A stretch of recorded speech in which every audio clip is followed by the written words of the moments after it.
how to kill all negative energy right in its tracks. Here's the shocking truth about negative energy, how to get rid of it, and how to stop negative people. This is Jake Ducey with JakeDucey.com. Today's a great day to be alive.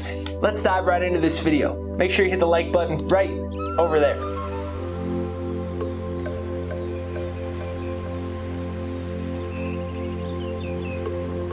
Okay, so I was gonna film another video, but my childhood hero Kobe Bryant died today, and I made a tribute post on Instagram, and someone commented some just, not, I wouldn't say the most constructive, positive, useful, or respectful things.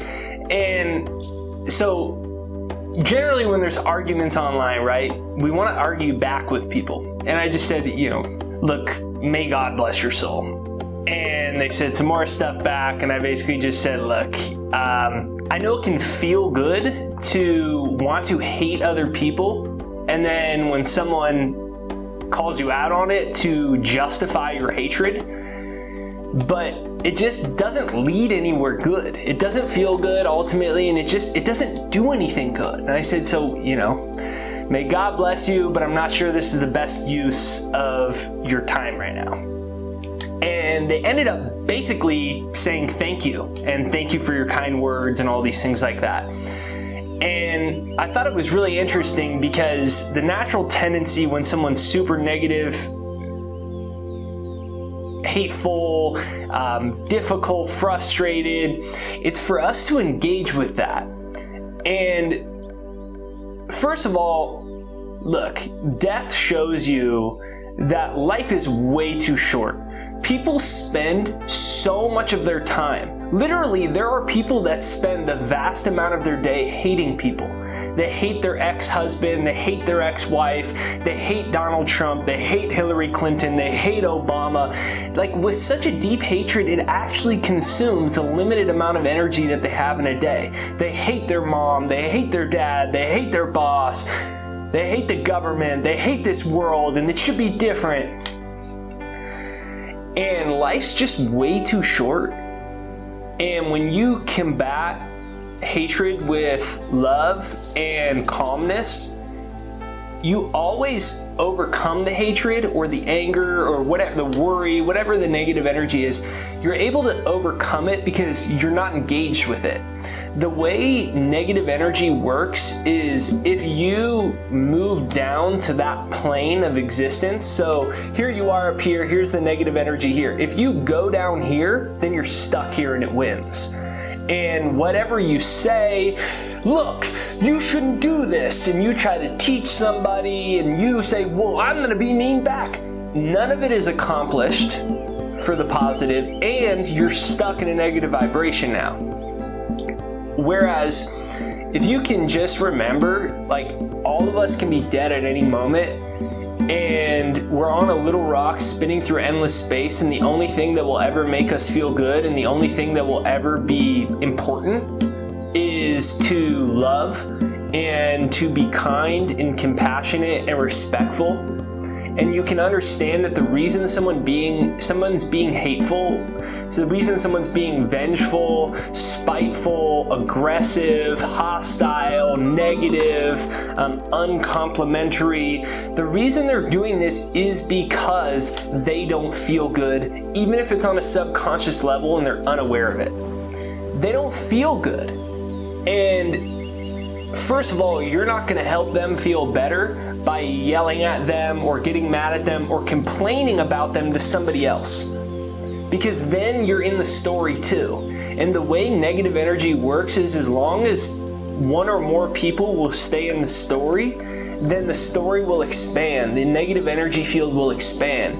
We live in such a hateful world, and it's only going to get worse as we come into the next election cycle.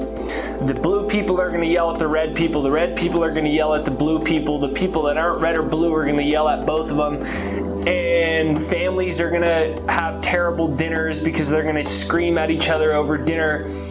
And what the world needs is people that will ask one simple question: what would love do?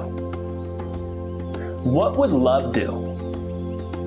What would God do? And if you can ask yourself that, what would love do right now? Or what would God do right now?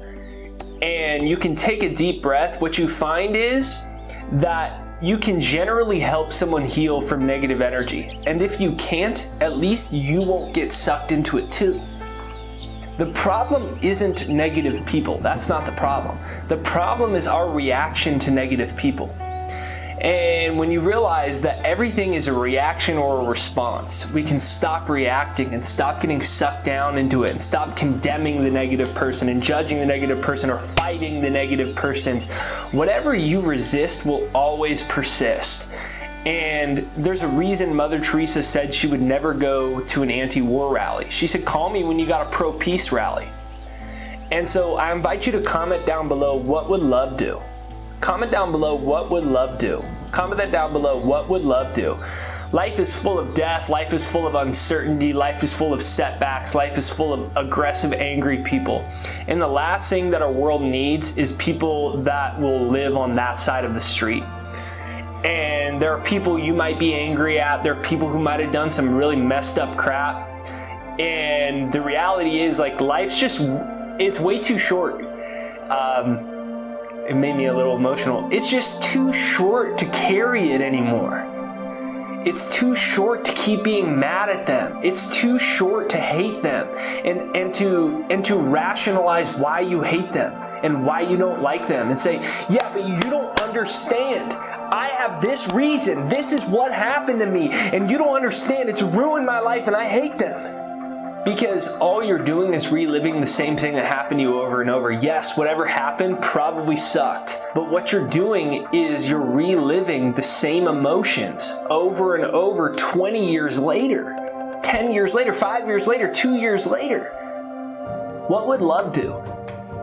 The world needs more people that can take a breath.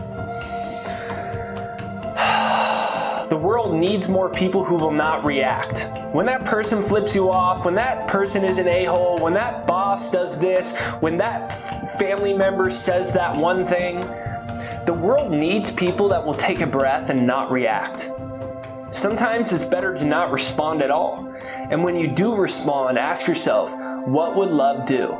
And what you find when you do this is you start vibrating on a higher frequency.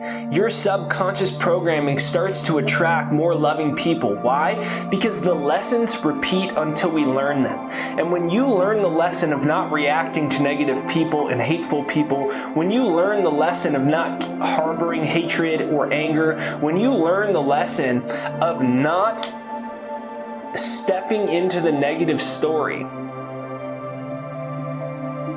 then you've completed that cycle. And when you complete that time loop cycle, you no longer need to learn through negative people over and over. Yes, you might attract it randomly, just as a reminder, but you've basically transcended that life lesson of hatred, of negativity, of condemnation, of fighting, both mentally, emotionally, and of course, physical fighting as well, and you're free from it. We are here in order to make this world a lighter place. Life can be very difficult. Just the fact of gravity is heavy. The body can get heavy. The body can have aches and pains. Just that simple fact can be hard. Not to mention paying bills, dealing with all the sensationalized media, everyone wanting to be right. If you can let go of the need of making someone else wrong through fighting them emotionally or verbally, what you find is it feels better to love them. It feels better to have compassion for them and say, look, this person's struggling, and I don't need to get mad at them because it's not going to solve anything. And if I can say to them something simple as, look, this isn't going anywhere. Bless you. God bless you. This isn't going anywhere, and I wish you the best. we would have a lot more beautiful place to live in. So let's begin it there and be the change we want to see. Remember, what would love do? Comment that down below. What would love do? And pass this video on to someone maybe that you're arguing with or fighting with right now, or you're having difficulty with. Share this video, copy and paste the link, text it to them or email it to them. Post it on your Facebook. Post a snippet of this video on your Instagram. Let's spread love. We're moving into a very confusing time to live on planet Earth, and the world needs you to ask yourself a simple question. What would God do? What would love do? Take a deep breath in. There's many beautiful things to live for. Sometimes it's easy to forget that. We're on a tiny rock spinning through endless space, and I'm really grateful that through all the chaos that we're here. I'm really grateful that still you woke up today, that still I woke up, that our hearts are beating, that our lungs are working, that we're pumping blood through millions of miles of veins and vessels through our body. I'm grateful for all the people that have been here and have come in contact with your life, and may God continue to bless you with more abundance and more humility to live a more joyful life. If you're still here, make sure you like this video because it will send this out into the YouTube universe. And yeah, amen to love. So have a great day.